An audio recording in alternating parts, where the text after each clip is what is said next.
Hello and welcome into the RotoWire esports show. I am Andrew Laird, joined as always by Ethan Sexton today to talk about a 3-series, 2-day playoff slate.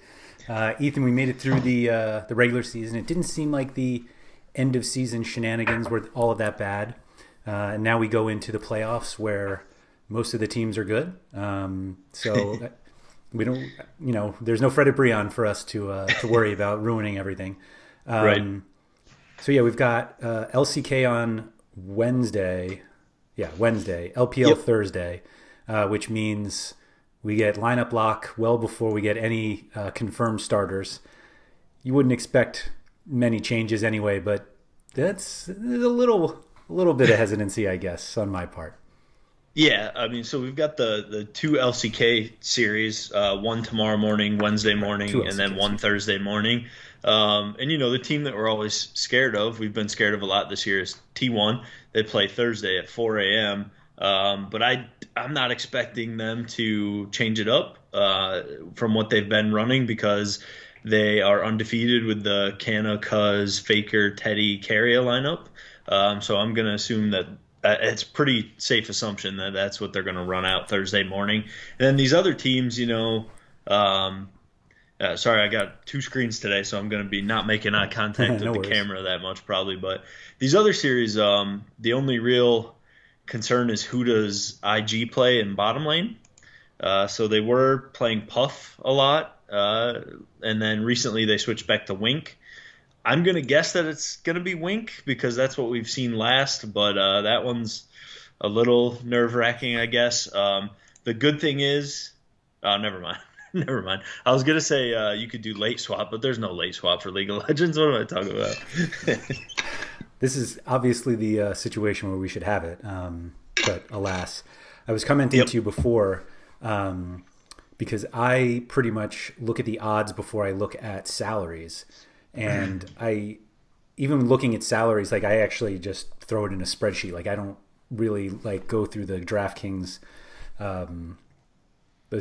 page. So I start building lineups, and I see the IG Rare Atom matchup, and I'm like, all right, IG are favored, so and they're the LPL favorite, so I think that'll be higher scoring, at least to start. Although we have seen T1 and Hanwha put up some decent scores this year, but so I'm building, and I'm like, I can fit IG with T1, I can fit them with Hanwha, and I'm like, I'm checking my spreadsheet, I'm like, something must be wrong. But no, it's just that Rare Atom are priced as if they're a favorite, and they're not, and that makes me think that just everybody is going to play Invictus Gaming. Yeah, it's a problem because I think you're right. I mean, they're favored, but they're not favored on DraftKings for some reason. Right. I think it's because they come in as the lower seed, so maybe that's how they did their pricing structure for these playoffs. The challenging thing is if you don't play them, what are you going to play? You know what I mean? Because you can play Rare Atom with you can play Rare Atom with Hanwha Life or T1, but you're going to have to long stack Rare Atom. And is that where you want to end up? I don't know, man. It's not as exciting to me because, before pricing even came out, we had the matchups a couple days ago before the slate was even out. And you take a look through it's pretty, to me, it feels pretty obvious that Hanwha Life and T1 will win and probably sweep, although they could drop a game. These are 5-game series now, so it could be a 3-1 instead of a 3-0, but they feel like sweeps for both of the Korean teams, honestly. And then, I favor IG in this series with Rare Atom. Now, we know IG are not the safest, team to use. For sure. And they can be beaten, that's for sure. But, just me looking at the matchups coming in, I give IG the edge. I think on paper, they're a better team. It's just that they lack the consistency that we want to see from the teams that are ahead of them in the standings. So Rare Atom have been a more consistent team than IG this year. And that's why I think, that's why they're the higher seed. They finished with a better record, all that stuff. But in a head-to-head matchup, I still would favor IG, although Rare Atom did sweep IG in their meeting in the regular split, and one-sided too. I mean, 16-5, 16-7 were the kill totals, so it was pretty bad for IG. But all that said, I still would favor IG in this series. But to your point, it's like everybody and their brother is going to have them on this slate because you can fit them with the two LCK favorites extremely easily. Yeah, I think you can do an HLE long stack with Rare Atom. You can't do T1, at least with a carry captain. Okay, I feel like we should preface, like, every time we say you can't do it, it's just the carry captains that don't fit. Right. I have to imagine that that Rare Atom is the best leverage play on the slate. If Invictus is the favorite and we all think they're going to win, then everybody's going to play them. And I just don't see anybody playing them with DRX or Red Force, because if you can play them with a favorite, why wouldn't you just play them with a favorite? I guess obviously it's because if you're trying to really get the leverage from everybody else, you play, IG DRX or something like that, or Red Force, neither of whom we think will win. But Rare Atom, like, it is kind of weird that that they are, like, they're more expensive than IG. They're underdogs, but like you said, they swept IG pretty handily. If they win, like, if everybody's playing IG, then the easy thing to do is just play Rare Atom and just hope that whoever among, how you can fit either HLE or T1 in, that whichever one you pick is the one that's higher scoring. I think that's the other kind of issue, is that we've seen Hanwha and T1 put up big scores at times this year. So, you could build a great lineup that's, Rare Atom or Invictus and T1, and then it's Hanwha that just, like, blows the doors off. Yeah, for sure. Man, it makes it tough. I agree with your point about Rare Atom, because I think either people are going to play IG or they're just not going to play Rare Atom. Rare Atom just, like, aren't as fun as a lot of the other teams you get to play, right? So that's part of it too. Like, they're boring. They get lower kills in their games, and they just don't put up as many points for fantasy as we would normally like to see. So I think they are a decent leverage spot, and they definitely have a chance to win. Like, I'm going to give them way more of a chance than either DRX or Red Force. Like, for sure. They beat IG already, right? And although IG feel like the better team on paper, they haven't been the better team this year so far at all, right? So definitely would give Rare Atom a chance, but it's just it's hard because you said you could do it with HLE.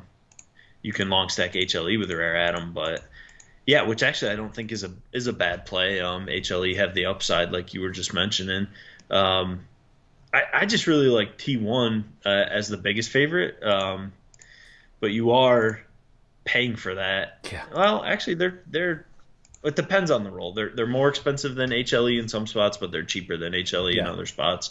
So it depends on the role, I guess. But I mean, since T1 have been back from the Chinese New Year, I think it was, or whatever, the break in the LCK, they came back with this 5-man lineup that they've been running consistently.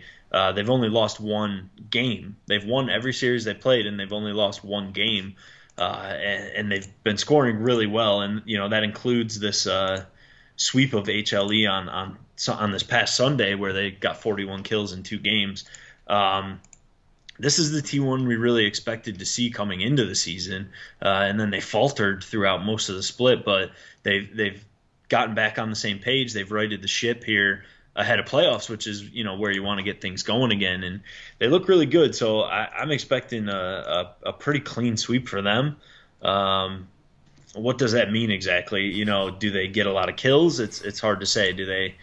I mean, I kind of feel the same way about Hanwha, right? Like, I feel like those could both be 3-0s, and then it's like, who do you favor to get more kills? I think for me it's going to be T1, but can't really fault anyone that wants to go the HLE route either.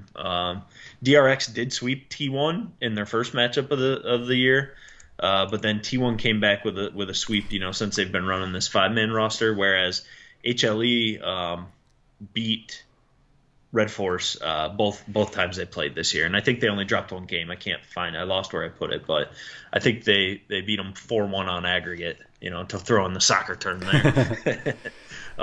So I think both those Korean teams can score and score really well. I'm just kind of leaning T1. I just think they've been the better performing team of late coming into these playoffs. Yeah, that makes sense. Do you think anyone is willing to try? I'm trying to see here if it fits. I doubt it does, since we were just talking about how expensive they were. You can get a Chovy captain, but do you think anybody just ignores the LPL game and tries to do T1 HLE? I think if you can do that, it's not a bad way to go, because I think, like I said, I think those two series have the better chance of being sweeps. And now with a 5-game series, you're talking about a lot of games not played bonus, right? 2 games worth, so 40 points per player, if I'm remembering the scoring right. So I honestly don't think that's a bad way to go. I mean, it seems crazy to ignore the Chinese series, right? And certainly you could do that, and then IG ends up being the highest scoring team on the slate. Right. But if you have a Chovy captain double mid with T1 HLE, can an IG? I don't know. I mean, it's difficult because you're basically building the same lineups, right? You're basically going to build double mid with IG as well. Although I think you can double AD carry IG maybe. So, but anyway, what I'm trying to say is, like, I think if Rare Atom win, double LCK wins the slate. But I think if IG win, it's more in question. But I think if things go according to plan, like HLE and T1 both get sweeps, then they could outscore IG in a win too, because you get that games not played bonus on every single player in your lineup. It's going to add up to a lot of points. Yeah, I was thinking I completely agree that if Rare Atom wins, they're the lowest scoring winning team. Yep. And so if you play Rare Atom, you almost have to hope that one of T1 or HLE loses, because then at least they're like the second highest. And if you're playing like an HLE and the other one, the problem is if you play IG and the other two sweep, I think I said this before, like you need to choose the right Korean team, right Korean winning team, because you're not going to get there, because I think there's just going to be enough people who are playing IG, and then so there are obviously going to be enough IG T1 and IG HLE. I mean, you could play around with different long stack, or captaining the short stack, and you can kind of move your way around trying to get unique. I'm wondering if maybe if you just made 2 lineups with HLE and T1 and then just did the team slot from the LPL game. Although I feel like we always talk about one-offs with the Korean teams because the team slots are so much more valuable there. Yeah, and I think too it's risky to do that because the team slot gets the games not played bonus too, right? Yeah. So if we think those 2 series are the ones that are more likely to sweep, then you might be giving up a fair amount of points. Although it all depends on how the games shake out. The team slot is so weird because winning teams typically score within the same amount because they're going to end up with the same objective scores for the most part. But the games not played bonus is kind of where you got to factor that in more than ever because you can potentially get 2 games worth of points for that this now. So if IG and Rare Atom go 5 games as the team slot, I feel like the team slot wouldn't outscore.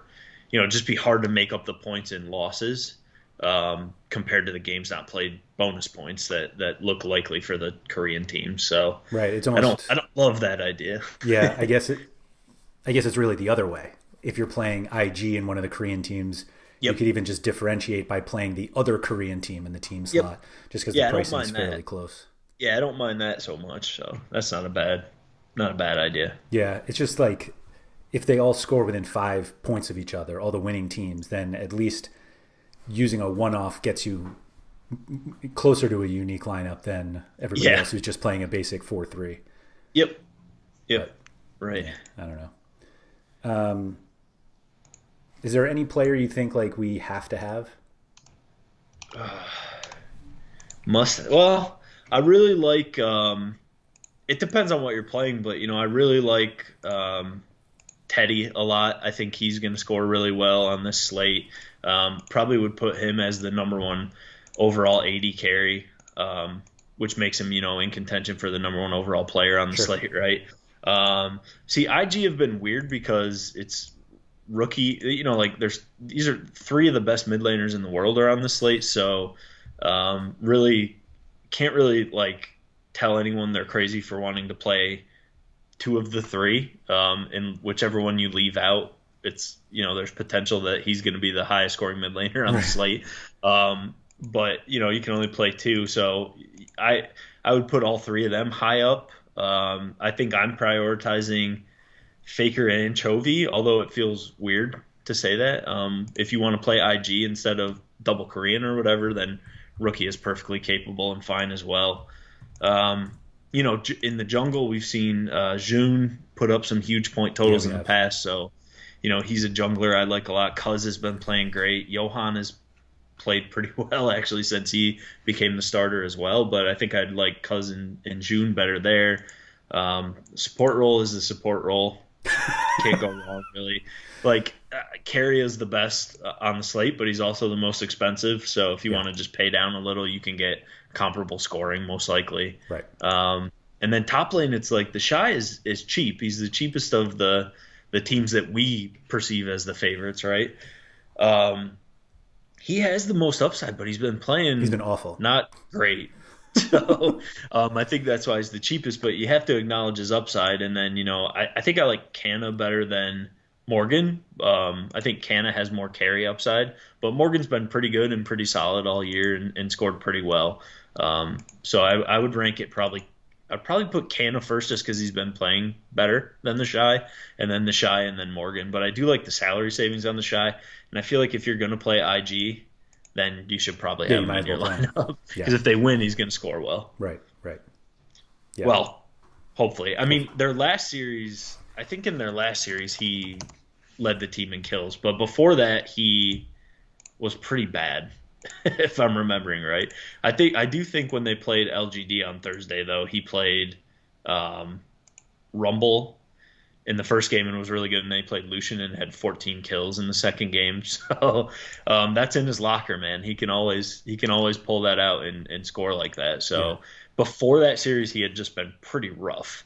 And this is obviously a much better opponent, but he's got that upside any day, any matchup, any day. So can't rule him out. Yeah, for sure. All right. If you guys have enjoyed the video, if you could please hit the like button below. Feel free to subscribe for all the RotoWire videos. We will most likely be back tomorrow because we're guessing that DraftKings does a 2-game slate on Thursday. So we'll be back on Wednesday if that's the case. And as long as there are slates, we're going to be here. So come on back when the videos are up.